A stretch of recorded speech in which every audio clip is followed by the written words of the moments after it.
సంక్షేమ శాఖ మంత్రి వెంటనే అవుట్ సోర్సింగ్ ఉపాధ్యాయులనే గిరిజన సంక్షేమ శాఖ మంత్రి ప్రభుత్వం వెంటనే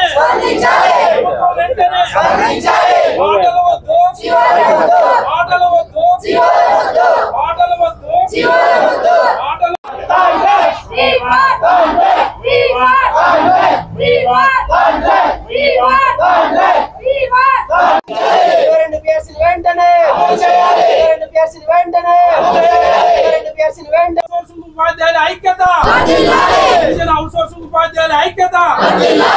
మీడియా మిత్రులందరికీ నమస్కారాలు సార్. నా పేరు సిహెచ్ లోకన్న, గిరిజన అవుట్ సోర్సింగ్ ఉపాధ్యాయుల జిల్లా అధ్యక్షుడు.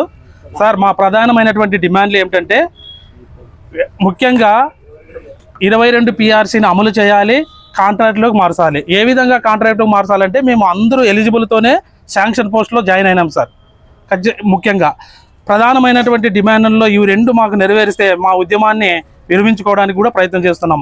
ముఖ్యంగా చంద్రబాబు నాయుడు గారి యొక్క మానస పుత్రిక గురుకులాలు, ఆయన పెట్టినటువంటి గురుకులాల్లోనే మేము 2016లో జాయిన్ అయినాము.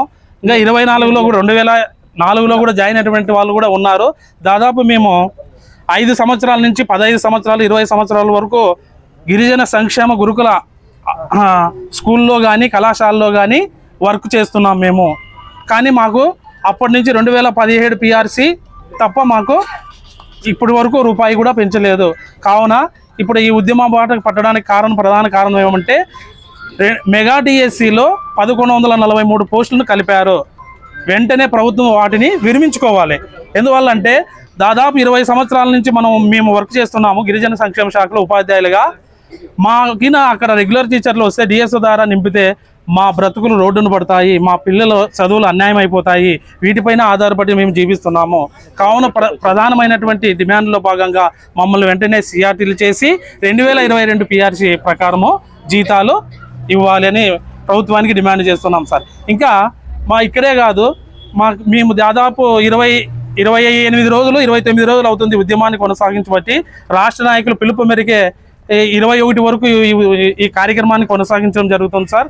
ఎట్టి పరిస్థితుల్లోనూ మేము ఉద్యమాన్ని వదులుకునే ప్రసక్తి లేదు మాకు న్యాయం జరిగేంత వరకు. కాబట్టి ప్రభుత్వానికి ప్రధానమైనటువంటి డిమాండ్లు 2 చెప్పుకుంటున్నాం సార్.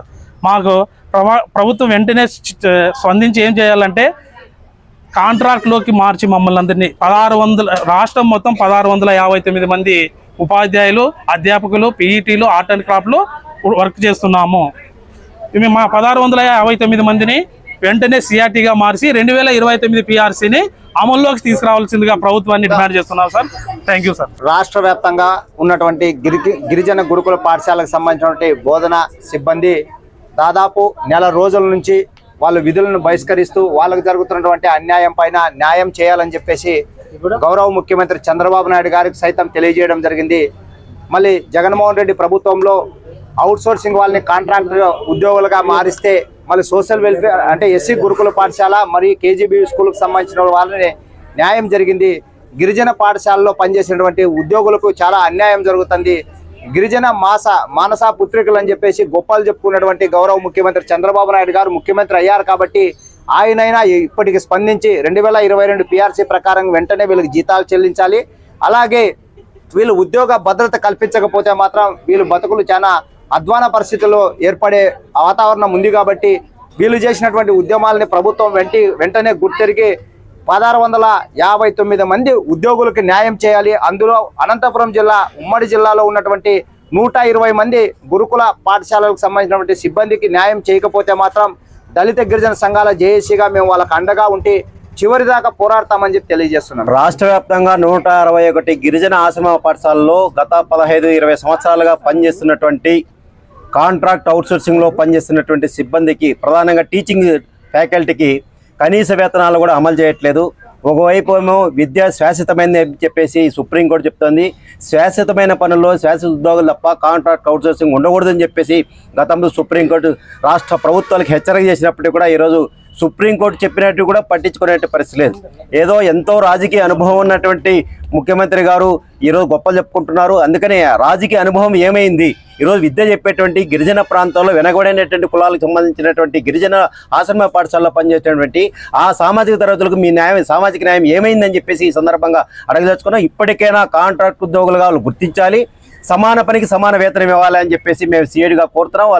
వారు చేసేటువంటి పోరాటాలకు సిఐటి రాష్ట్ర వ్యాప్తంగా సంపూర్ణమైన మద్దతు ఇస్తాం, ఖచ్చితంగా ప్రత్యక్షంగా పాల్గొంటామని చెప్పేసి ఈ సందర్భంగా తెలియజేస్తున్నాం. అందరికీ నమస్కారాలు. నేను గిరిజన గురుకుల ఉపాధ్యాయునిగా పనిచేస్తున్నాను. మన రాష్ట్రంలో 1559 మంది ఉపాధ్యాయులు ఉన్నారు.